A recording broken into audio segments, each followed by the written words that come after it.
Welcome to Cambridge, England, and this, the ultimate travel guide. In this video, I'll show you how to get here, where to stay, where to eat, and what there is to do and see in this magnificent college town. Cambridge is a city steeped in intellectual history and most notably is the home to the prestigious University of Cambridge. The city offers a mix of academic tradition, vibrant cultural experiences, and of course, beautiful and interesting surroundings. Cambridge is about 50 miles from London and is pretty easy to get to. The closest airport is Stansted Airport, which is about 30 miles away from Cambridge. Both Heathrow and Gatwick are a little further than that. Of course, driving is an option if you're willing to brave the driving here in England, and it takes about an hour and a half from London on the M11. Buses leave Victoria Coach Station in London, and of course the trains depart frequently and take around an hour from London. We took the train from King's Cross Station, but there's also a train that leaves from Liverpool Street Station in London. The Cambridge train station is about 1 mile from the city centre. It's a pretty easy and in fact a lovely walk, despite today's horrendous weather. Once you're here, it'd be a good idea to ditch the cars. The city and university are easy to walk around and actually not that car friendly. This is a very walkable city, and honestly, it's probably the best way to get around. The area is also fairly flat, so again, walking is a very easy option. There are a few wonderful walking routes, including the Backs, which is alongside the River Cam, and the Cambridge City Circular, which takes about an hour and a half to complete. Another popular mode of transport is cycling, as the city has about 80 miles of dedicated cycling lanes within the city itself. And of course, there's also a public bus system as well, and a hop-on, hop-off type tour, or actually multiple tours, if you want to go that route. And finally, if you want to do something very unique to the city of Cambridge, you can go punting on the River Cam. Cambridge is a significant tourist center. In fact, about 8 million people visit Cambridge every single year. So you will find all types of accommodation, from luxury hotels to simple bed and breakfasts and everything else in between. Now, if you want to pretend you're a student and you want to do something a little different and interesting, you can even stay in one of the colleges. As a university town and tourist hub, there are so many restaurants to choose from here in Cambridge. If you like the fancy, well, you'll find these restaurants, and you'll also find some basic cafes and some historic pubs. We ate at the Ivy, which, by the way, is much fancier than I'm typically used to eating at while traveling. And if you do choose to eat at the Ivy, you should reserve a table well in advance. We also visited a great pub called the Eagle. There's a reason why about 8 million people visit Cambridge every year. And here are the main sites and attractions in and around Cambridge. The University of Cambridge is the real highlight of the town, and of course why most people visit. The university has 31 colleges, each with a rich history, and I might add distinctive and very beautiful architecture. The university also has a fairly illustrious list of alumni, including a number of Nobel laureates and even a king. Cambridge has 31 colleges, and while they are all impressive in their own right, there are a few that do stand out. King's College is one of the most iconic institutions in Cambridge. The chapel, with its stunning fan-vaulted ceiling and medieval stained glass, is a masterpiece of Gothic architecture.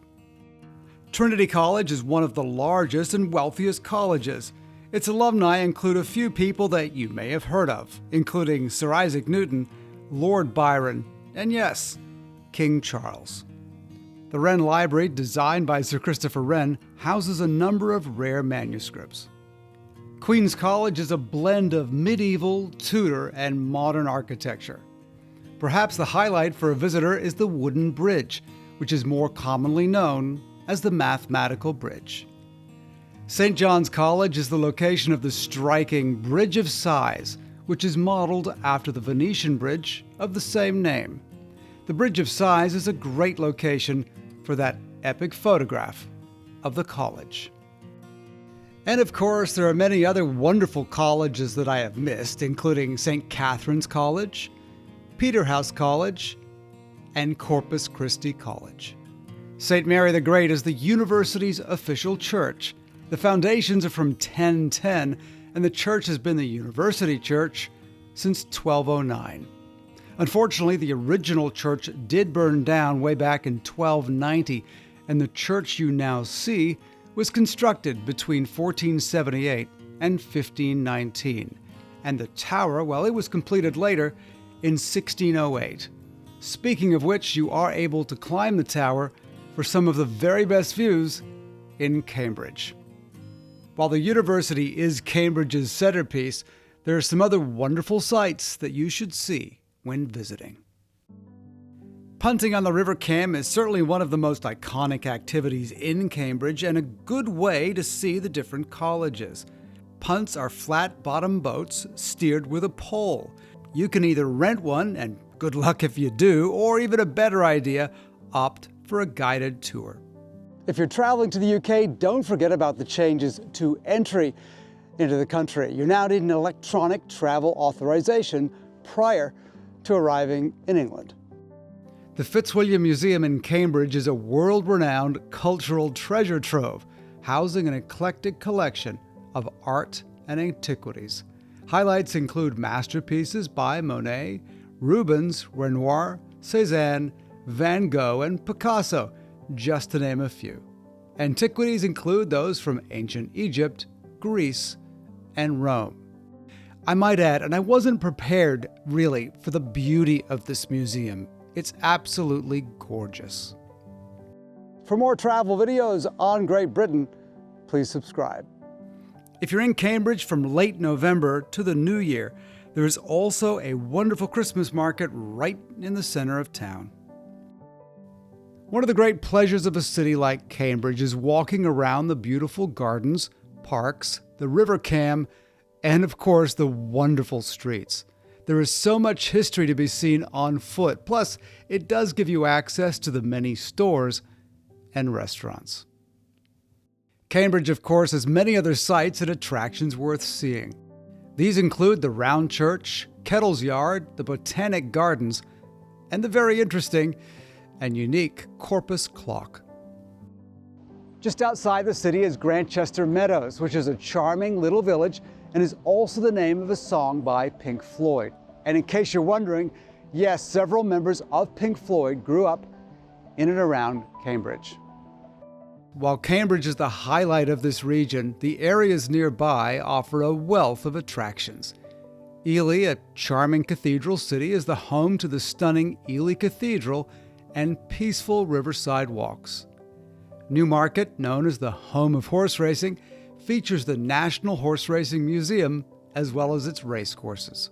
Wicken Fen, one of the UK's oldest nature reserves, provides scenic walks and wildlife spotting. Anglesey Abbey, with its stately home and breathtaking gardens, is perfect for history and nature lovers. And St. Ives is a picturesque market town and offers riverside charm and an historic Chapel Bridge. So there you go, the phenomenal and very beautiful city of Cambridge.